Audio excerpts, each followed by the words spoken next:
Hi everyone, welcome back to Bible in a Year. My name is Natalie and today we're on day 159. Welcome to the channel. I am so happy that you're here today. We are going to be reading out of Deuteronomy chapter 18 and 19, Isaiah chapter 44, 1Corinthians chapter 6, but only verses 1 through 10 today. And then we're going to close out the day with Psalm chapter 92, but only verses 1 through 7. So let's get started with Deuteronomy chapter 18. Here we go. The priests and the Levites, all the tribe of Levi, shall have no portion nor inheritance with Israel. They shall eat the offerings of Yahweh made by fire and his portion. They shall have no inheritance among their brothers. Yahweh is their inheritance, as he has spoken to them. This shall be the priest's due from the people, from those who offer a sacrifice, whether it be ox or sheep, that they shall give to the priest: the shoulder, the 2 cheeks, and the inner parts. You shall give him the first fruits of your grain, and your new wine, and your oil, and the first of the fleece of your sheep. For Yahweh your God has chosen him out of all your tribes to stand to minister in Yahweh's name, him and his sons forever. If a Levite comes from any of your gates out of all Israel where he lives, and comes with all the desire of his soul to the place which Yahweh shall choose, then he shall minister in the name of Yahweh his God, as all his brothers and the Levites do, who stand there before Yahweh. They shall have like portions to eat, in addition to that which comes from the sale of his family possessions. When you have come into the land which Yahweh your God gives you, you shall not learn to imitate the abominations of those nations. There shall not be found with you anyone who makes his son or his daughter to pass through the fire, one who uses divination, one who tells fortunes, or an enchanter, or a sorcerer, or a charmer, or someone who consults with a familiar spirit, or a wizard, or a necromancer. For whoever does these things is an abomination to Yahweh. Because of these abominations, Yahweh your God drives them out before you. You shall be blameless with Yahweh your God. For these nations that you shall dispossess, listen to those who practice sorcery and to diviners. But as for you, Yahweh your God will not allow you to do so. Yahweh your God will raise up to you a prophet from among you, of your brothers, like me. You shall listen to him. This is according to all that you desired of Yahweh your God in Horeb in the day of the assembly, saying, Let me not hear again Yahweh my God's voice, neither let me see this great fire any more, that I not die. Yahweh said to me, They have well said that which they have spoken. I will raise them up a prophet from among their brothers, like you. I will put my words in his mouth, and he shall speak to them all that I shall command him. It shall happen that whoever will not listen to my words, which he shall speak in my name, I will require it of him. But the prophet who speaks a word presumptuously in my name, which I have not commanded him to speak, or who speaks in the name of other gods, that same prophet shall die. You may say in your heart, How shall we know the word which Yahweh has not spoken? When a prophet speaks in Yahweh's name, if the thing doesn't follow nor happen, that is the thing which Yahweh has not spoken. The prophet has spoken it presumptuously.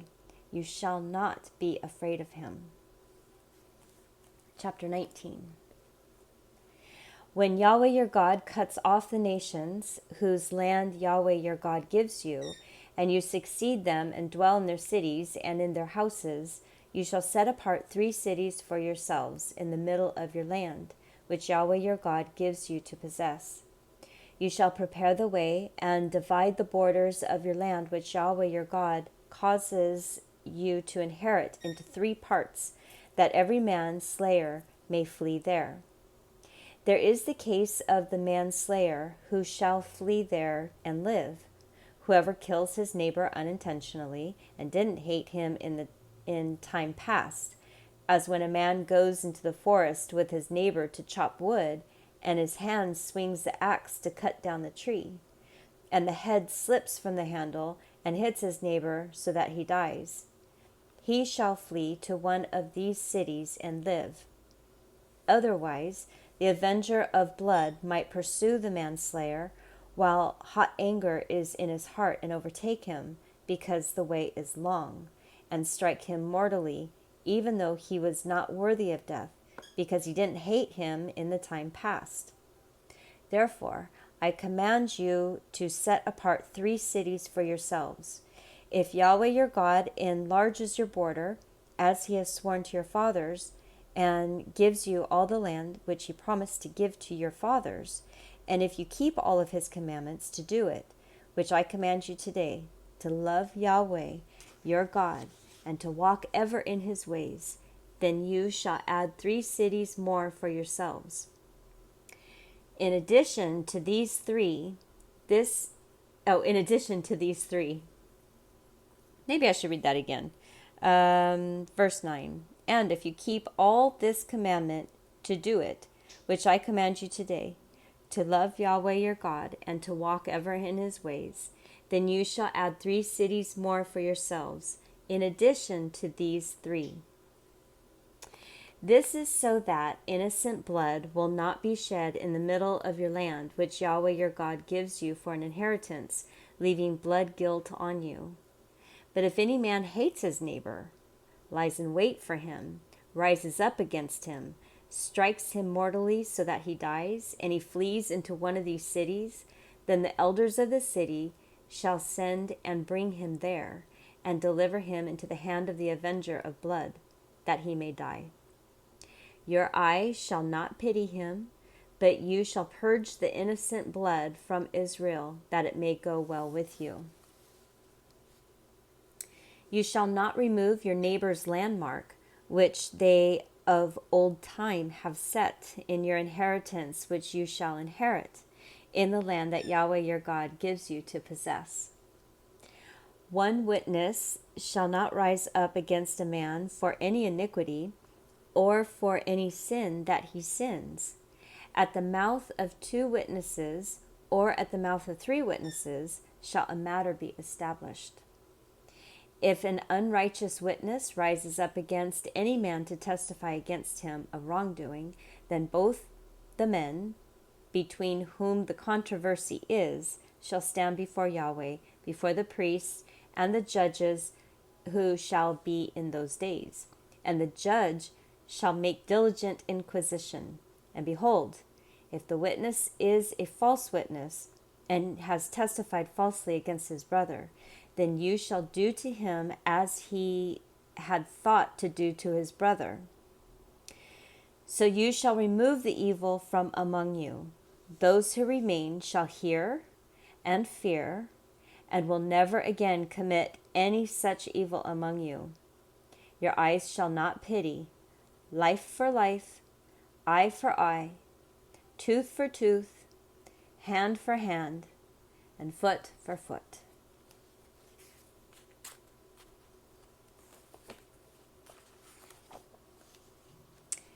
All right, Isaiah chapter 44. Here we go. Yet listen now, Jacob, my servant, and Israel, whom I have chosen. This is what Yahweh, who made you and formed you from the womb, who will help you, says. Don't be afraid, Jacob, my servant, and you, Jeshurun, whom I have chosen. For I will pour water on him who is thirsty, and streams on the dry ground. I will pour my spirit on your descendants and my blessing on your offspring. And they will spring up among the grass as willows by the watercourses. One will say, I am Yahweh's. Another will be called by the name of Jacob, and another will write with his hand to Yahweh and honor the name of Israel. This is what Yahweh, the King of Israel and his Redeemer, Yahweh of armies, says. I am the first, and I am the last, and besides me there is no God. Who is like me? Who will call, and who will declare it, and set it in order for me? Since I established the ancient people, let them declare the things that are coming, and that will happen. Don't fear, neither be afraid. Haven't I declared it to you long ago and shown it? You are my witnesses. Is there a God besides me? Indeed, there is not. I don't know any other rock. Everyone who makes a carved image is vain. The things that they delight in will not profit. Their own witnesses don't see it, nor know that they may be disappointed. Who has fashioned a god, or molds an image that is profitable for nothing? Behold, all his fellows will be disappointed, and the workmen are mere men. Let them all be gathered together. Let them stand up, and they will fear. They will be put to shame together. The blacksmith takes an axe and works in the coals, fashions it with hammers, and works it with a strong arm. He is hungry, and his strength fails. He drinks no water and is faint. The carpenter stretches out a line. He marks it out with a pencil. He shapes it with planes. He marks it out with compasses and shapes it like the figure of a man, with the beauty of a man, to reside in a house. He cuts down cedars for himself and takes the cypress and the oak and strengthens for himself one among the trees of the forest. He plants a cypress tree, and the rain nourishes it. Then it will be for a man to burn, and he takes some of it and warms himself. Yes, he burns it and bakes bread. Yes, he makes a god and worships it. He makes it a carved image and falls down to it. He burns part of it in the fire. With part of it, he eats meat. He roasts a roast and is satisfied. Yes, he warms himself and says, Aha! I am warm. I have seen the fire. The rest of it he makes into a god, even his engraved image. He bows down to it and worships and prays to it and says, Deliver me, for you are my God. They don't know, neither do they consider, for he has shut their eyes that they can't see, and their hearts that they can't understand. No one thinks, neither is there knowledge nor understanding to say, I have burned part of it in the fire. Yes, I have also baked bread on its coals. I have roasted meat and eaten it. Shall I make the rest of it into an abomination? Shall I bow down to a tree trunk? He feeds on ashes. A deceived heart has turned him aside, and he can't deliver his soul, nor say, Isn't there a lie in my right hand? Remember these things, Jacob and Israel, for you are my servant. I have formed you. You are my servant. Israel, you will not be forgotten by me. I have blotted out as a thick cloud your transgressions, and as a cloud your sins. Return to me, for I have redeemed you. Sing, you heavens, for Yahweh has done it. Shout, you lower parts of the earth. Break out into singing, you mountains, O forests, all of you trees, for Yahweh has redeemed Jacob and will glorify himself in Israel.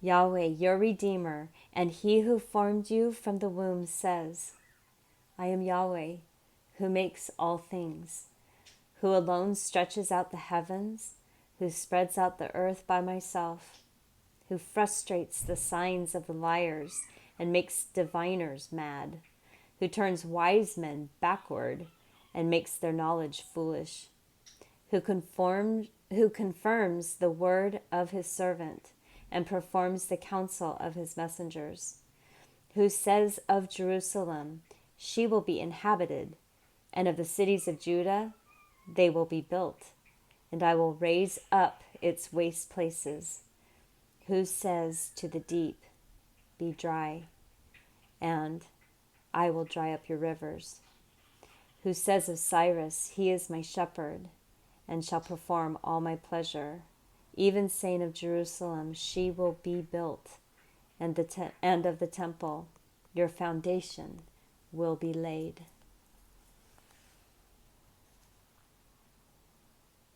I am Yahweh, who makes all things, who alone stretches out the heavens, who spreads out the earth by myself. I am Yahweh.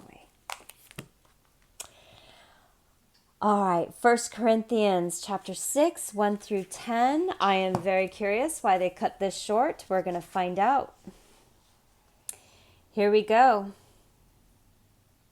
Dare any of you, having a matter against his neighbor, go to law before the unrighteous and not before the saints? Don't you know that the saints will judge the world?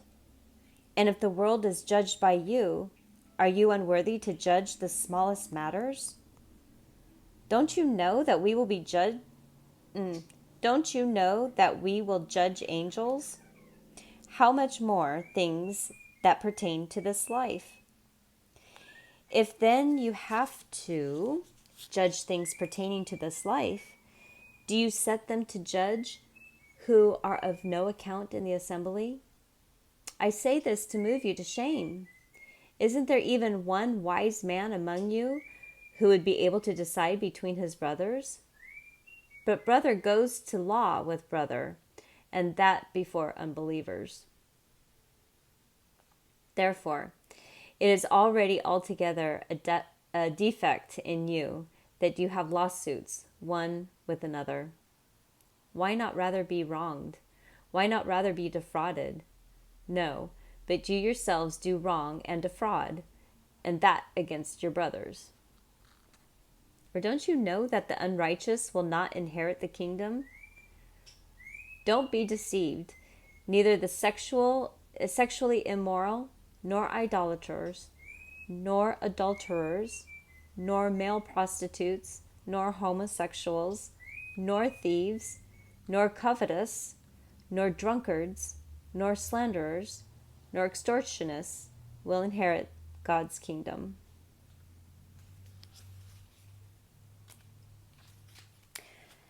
That is a tough one. That is a tough one. And while this channel is not meant for division, I am reading the Bible, and it is for all to hear who wants to hear. And when Paul gives that list of people who will not inherit the kingdom of God, I struggle with that. God definitely laid it down. Yahweh laid it down in the Old Testament. And if I have to believe that Jesus is the new covenant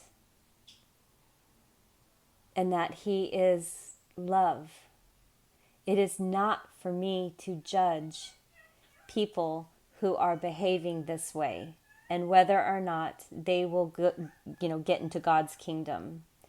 And with Paul saying they will not get into God's kingdom. Only God knows their hearts. It is definitely a pretzel for my brain. I go back and forth. So I'm actually going to mark this, and I'm going to do like we'll do a little study on it. All right. Psalm chapter 92, verses 1 through 7.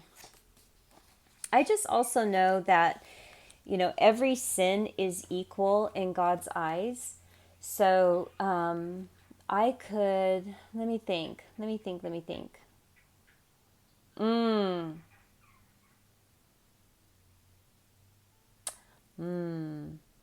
I got really upset at work, and I did not speak appropriately. And I do know that God in the Old Testament with Moses, he said, don't have a filthy mouth. And then I also know that God says every sin is equal. And so my filthy mouth is just as equal as a homosexual. My filthy mouth is just as equal as an extortionist. My filthy mouth is just as equal as any other that are on the list. So who am I to judge? I need to worry about myself and what I'm doing. And just because I have a filthy mouth, does that mean I can't get into God's kingdom? I don't think so, because Christ came as the new covenant. Now, I apologize for my filthy mouth. I know this is not the way God wants me to behave. I know it's not showing love. I know it looks like hypocrisy if that person I was having a filthy mouth with, if that person comes upon this channel and they're like, oh, Natalie, what? Who? What? That doesn't make sense.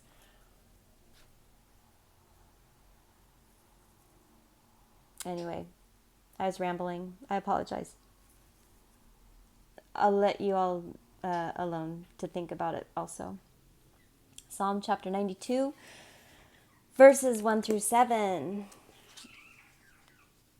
And I have to admit, I am super distracted because out my window for this entire stream, there have been 2 workers with the orange vests. So like maybe utility workers. And it's late. It's like 6 o'clock or something. So I don't know what's going on. Here we go. This is a psalm. A song for the Sabbath day. It is a good thing to give thanks to Yahweh, to sing praises to your name most high, to proclaim your loving kindness in the morning and your faithfulness every night. With the 10-stringed lute, with the harp, and with the melody of the lyre. For you, Yahweh, have made me glad through your work. I will triumph in the works of your hands. How great are your works, Yahweh! Your thoughts are very deep. A senseless man doesn't know, neither does a fool understand this. Though the wicked spring up as the grass, and all the evildoers flourish, they will be destroyed forever.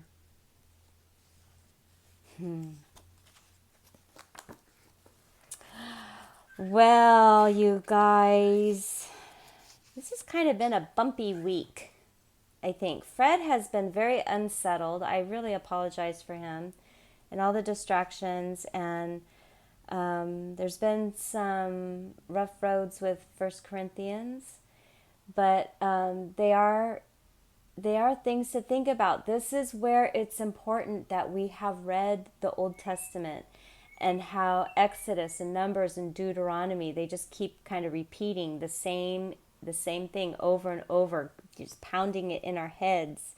And then we get into the New Testament, and Paul, who was highly educated in the law of Moses.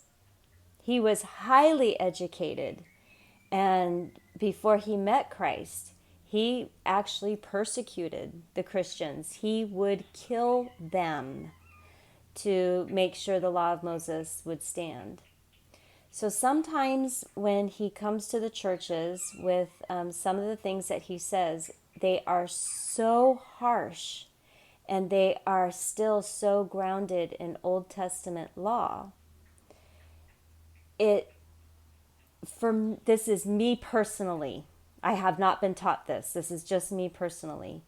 I just feel that it goes opposite of what Jesus was saying. That the most important commandment is that we love God and that we love people. So, with that, I think I need to go address something. I have phones ringing and people working outside.